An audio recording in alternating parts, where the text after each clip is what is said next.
Baba, bathethelele ngoba abakwazi abakwenzayo. Bathandekayo enkosini uJesu Kristo, njalo ngalesi sikhathi onyakeni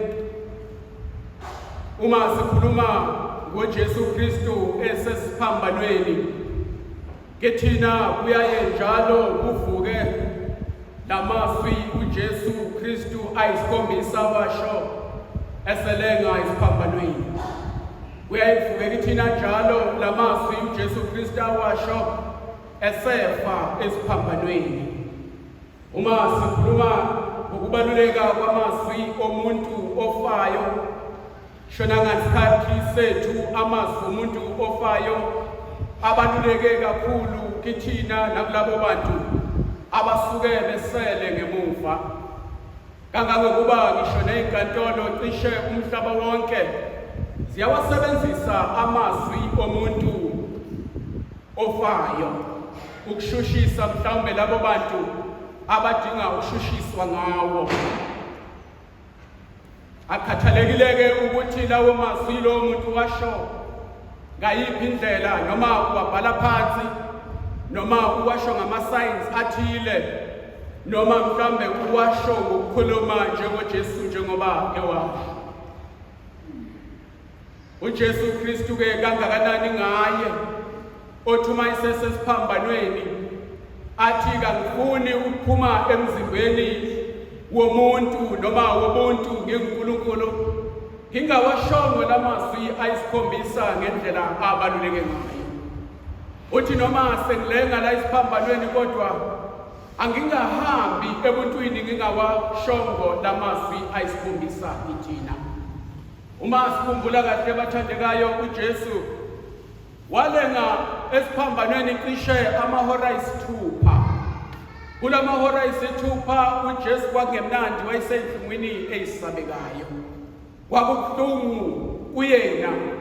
Kodwa esikuthanda nesibona ngalo Jesu wethu namhlanje ukuthi noma eseyinhlungwini ezinjalo akakhathazeki ngobuhlungu akubo esiphambanweni, akakhathazeki ngendlela sezoyithatha buyele kuyise, kodwa ukhathazeka kakhulu umuntu, ukhathazeka kakhulu ngami, ukhathazeka kakhulu ngawe. Yingakho ethi umphefumulo wami ungakahlukani nenyama angibe sengiwashilo lamazwi athi Baba, noma bengenza konke lokho abangenza khona kodwa bathethelele ngoba abakwazi abakwenzayo. Bathandeka enkosini, nxa icala likaJesu masihlela seliphelile, kwakufanele ukuba mhlawumbe ngizothi uChief Justice wangaleso sikhathi uPilato, okunguyena owayenquma ngecala likaJesu Kristu, kwakufanele ukuba ngoba kalitholanga icala kuye, kwakufanele ukuba amkhulule. Kodwa uPilato ngokusaba abantu nokusaba ukuthi uzolahlekelwa mhlawumbe nayisikhundla sakhe, wakhetha ukuba uJesu amnikeze amabutho amasotsha aphuma naye aya ngaphandle komuzi eyombulala endaweni la okwabulawelwa khona igweledwele zangaleso sikhathi. Bathi uma befika ngaphandle basilalisa phansi isiphambano sikaJesu, bamthatha bambeka kuso, base beyamnweba ukuthi afinyelele esiphambanweni ingalo ndawo zombili, base beshayela izipikile ezandleni nasezinyaweni zakhe, base bayasivusa basimisa emhlabathini, basifaka emgodini, basixusha, base beyama bayambuka, baqala babukisa ngaye, bahlekisa ngaye, bamfela ngamathe, baqala bathi waningi wabakhulula kodwa wena uyahluleka ukuzikhulula. Ukhona into evelayo ngalesi siphambano namhlanje, noma ngalokhu kubulawa kukaJesu akufani lokwabanye abantu. Lamasosha ayewujwayele lo msebenzi, ayesewenze iminyaka ngeminyaka.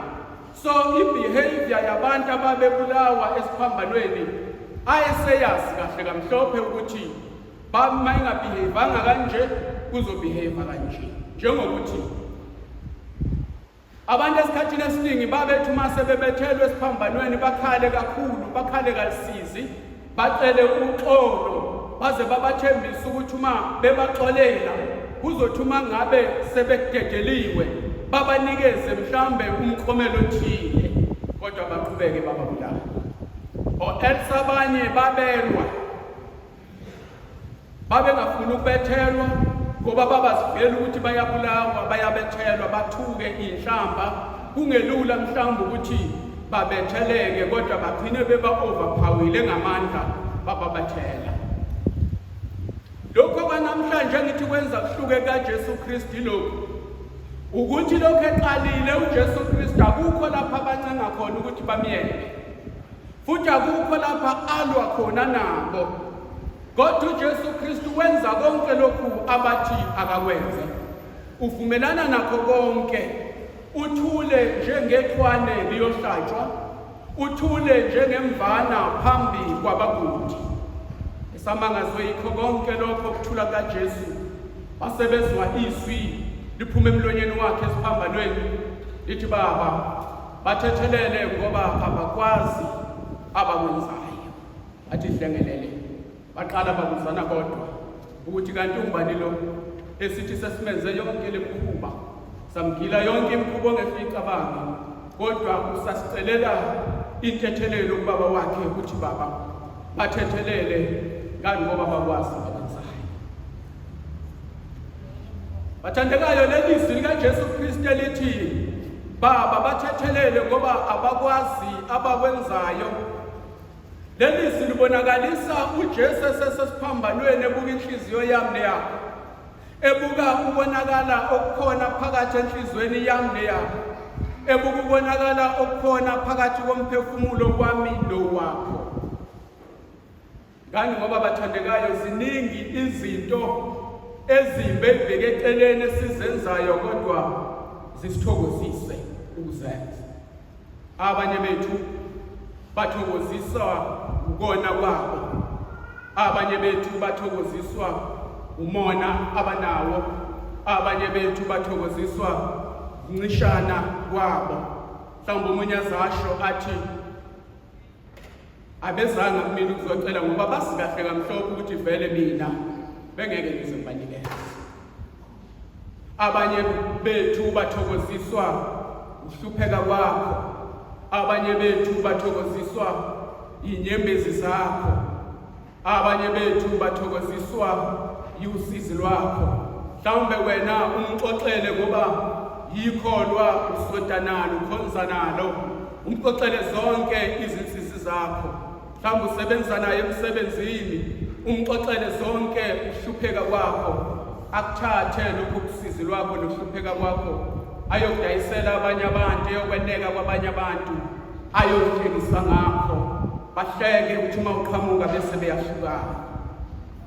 Ngahlekisi ngosizi lomunye umuntu ngoba nawe ngelinye ilanga ziyonqanda umvundla phambili. Incwadi eBhayibhelini yeZakha 14:12 ithi kukhona izinto ezibukeka zizinhle emehlweni abantu, kanti isiphetho sazo zingukufa. Ziningi izinto bathandekayo ezisithokozisayo emphakathini esiphila kuwo zibe zizimbi. Ziningi izinto ezisithokozisayo emisebenzini esiyisebenzayo zibe zizimbi. Kukhona izinto ezibukeka zizinhle emehlweni ethu, kanti isiphetho sazo ukufa. uJesu ke namhlanje esiphambanweni engakafe Baba, nalabo abathokoziswa ukwenza okubi ukuthi bathethelele. Lamasosha ayebulala uJesu lomsebenzi ayewujwayele kakhulu, ayenepassion kuwona, ayewuthanda, ayewuthokozela. Uma umuntu esekhala ebulawa kwakuba yinto enhle kuwo. uJesu namhlanje Baba, nawo amasosha angaphansi kwesiphambano njengamanje bathethelele ngoba abakwazi abakwenzayo. Leli zwi bathandekayo likaJesu Kristu liveza obala zonke kahle kahle izono zethu. Singalisho sikhulume silithande silithokozele, kodwa liyasembula lisiveza ubuze noma ubumu bethu uma ethi baba bathethelele. Ubuka indlela la abambambe esuka khona etsimini Getsemane. Ubuka izono noma isono sokufisa ukuba nezinto ezingaphezulu kwalezo nazo. Ubuka isono sokufisa imali kukaJudas Iscariot owaze wamdayisa uJesu ngemadlana engekho, naleyo mali engekho ayimsizanga ngalutho ngoba yabuye yamshisa ezandleni zakhe, wayibuyisela emuva, kepha yanganisathathwa umuntu bathi abakwazi ukuthatha imali yegazi, wahamba wayozibulala.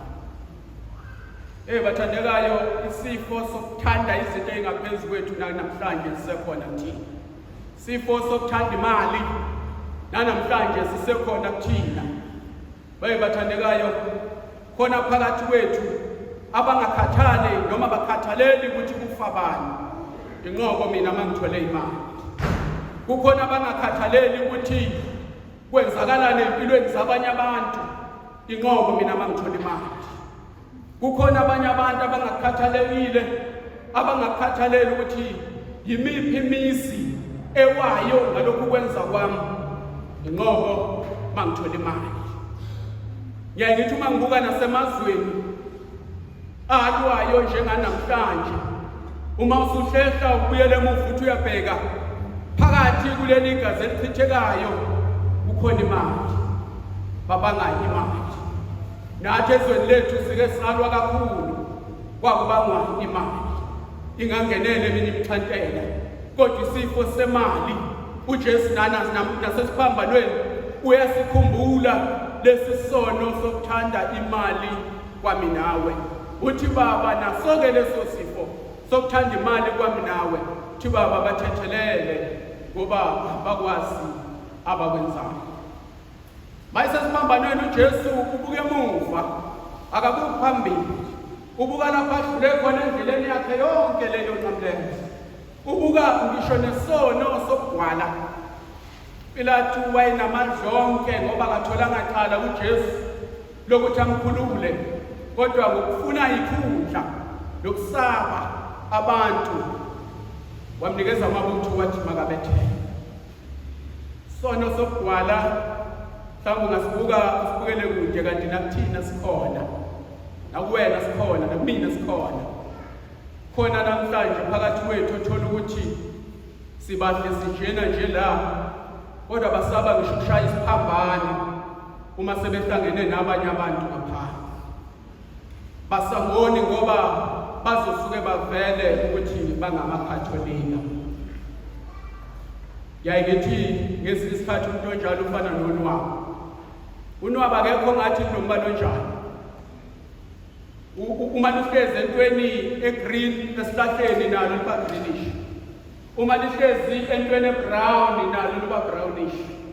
Uma lihlezi lapho lihlezi khona lithatha lowo mbala. Nathi singamakholwa siyayithatha imbala enjalo siphika kuJesu.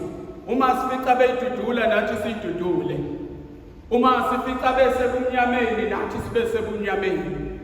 Athi uJesu onamahloni ngami, nami ngiyoba namahloni ngaye ngosuku lokugcina. Yabona khona isisho sisesiduma ngisho ukuthi isisho. Kodwa ukujwayela ukushiwo ngabantu ukuthi amakhatholika awa-agwishi ngoJesu wawo. Lapha be-agwisha khona amakhatholika wabona ngokuthula, awa-agwishi. Ngibuza umbuzo ukuthi awa-agwishi ngani? Ngoba kumele ukuthi uJesu Kristu amela agwishe ngaye uma kukhona abamhlaselayo. Ngoba kumele ukuthi amakhatholika agwishe ngoMaria wethu umama wasengome uma kukhona abawahlaselayo, kodwa kuthiwa hayi amakhatholika hayi wona hayi awa-agwishi. Bayasaba ukuyiveza ukuthi baba ngamaRoma mase bephumile kulamagceke alapha ekhaya. Leli zwi likaJesu Kristu mayethi bathethelele ngoba bakwazi abakonayo. uJesu ubuka ngisho nobudlova obenziwe kuyena ngesikhathi enikezwa ezandleni zamasosha, ukuhlukunyezwa kwakhe, ukushaywa kwakhe, ukufelwa ngamathe kwakhe. lokubukiswa kwakhe nokuhlutshulwa benqunu phambi kwabantu bonke lobo budlovu uJesu uyabona esesesiphambanweni athi Baba bathethelele ngoba bakwazi abakwenzayo ngoba nathi esikhathini sanamhlanje sinabo ubudlova bethu bathandekayo yabona khona abantu othi mayeke wanikwa isikhundla emsebenzini yini velele uyoba uzovuka iphikiswa-ke lowo muntu-ke konke akushoyo ku-right lokho okushiwo ngabanye abantu akukho right kwala umuntu ezakuye ezocela ngicela ukuhamba ngiyongcwaba isihlobo sami ngihambe mhlawumbe ngolwesine ngoba ngcoba ngumgqibelo athi uzofika umvuse yini uma ngudedela uhamba namhlanje uyoze uhambe ngolwesihlanu njengabo bonke abantu ubudlova lo Jesu Kristu uyabona nalobo budlova uthi uBaba kasithethelele nakubo lobo budlova esidlova ngapha kukhona nasono senzondo nesono sokuziqhenya sengihlanganisa zonke ubuka inzondo amaJuda nabaFarisi abanayo ngoJesu Kristu ngoba uziyophanya kwemthini ingenxa yenzondo yabo bayazonda abantu uphila nabo khona abantu abakuzondela into engekho uthi uma usibuza uthi kazi ngizondelani ungayitholi answer yokuthi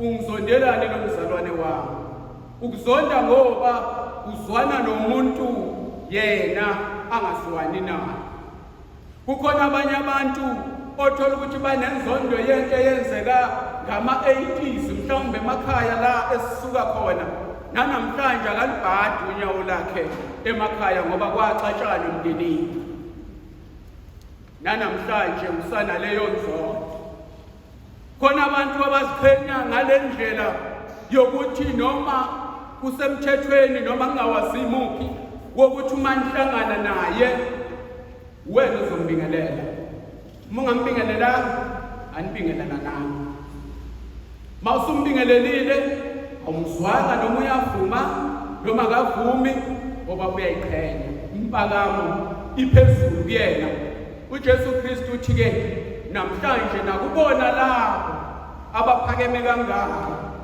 thi Baba bathethelele ngoba abakwazi abakwenzayo bathandekayo siyadinga khona ukuthethelela ngoba ngempela zikhona ezinye izono esizenzayo singazi ukuthi siyazenza zikhona ezinye izono mhlawumbe sanyathela umuntu sangabona mhlawumbe saba isibonelo esimbi ekuhambeni kwethu ebantwini abathile bathatha leyo nyathuko esahamba ngayo nabo bona yebo siyayidinga intethelelo yezono enjengalezo siphinde siyidinge futhi intethelelo yalezo zono esithi asizazi sibe sizazi ngoba kukhona izono esithi asizazi sibe sizazi ngoba sisaba ukuzisho ake ngisibonele mhlambe ngihambe ngiye lapha esihlalweni sokuvuma ngiye kumKristu khona ngiyovuma izono ezithile ngithi uma sengenile phakathi bese ngiyayivuma lezi engiyitshena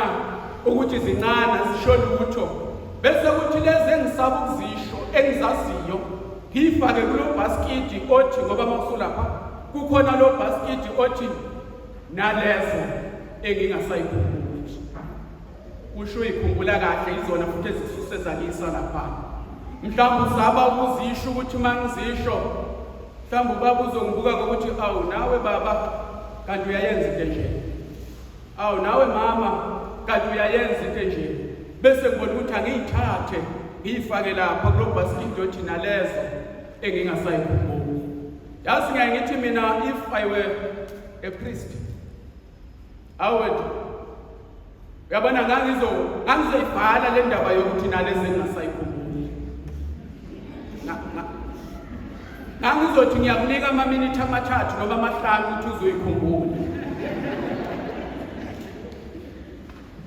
ngoba kukhona isono umuntu afika senze sibe yisona ayosivuma sithethelele simehlule aphinda senze ayosivuma sithethelele okwesithathu asabe ukuyosivuma bese siyashintsha singena kubasket lona uthi nalezo engingasayikhumbuli akwazi ungakhumbula izono kade uvume emasontweni amabili edlule sekukhona ongasayikhumbuli athi kuJesu Kristu nalabo abayifihla izono zabo bazemboze bethi abasayikhumbuli beyikhumbula, athi Baba bathethelele ngoba abakwazi abakwenzayo.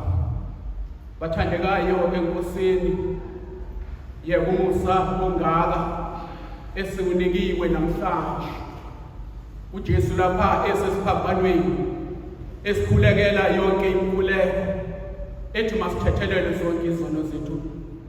Sengathi nawe mfowethu nawe dadewethu kungesale ekuthethelelweni lezi zono Baba uJesu Baba athi namhlanje masithethelelwe zona. Umkhulu lo Musa masizivume lisho njalo iBhayibheli lithi masizivuma zonke izono zethu yena uthembekile ukuba asithethelele asihlambulule zonke izono zethu.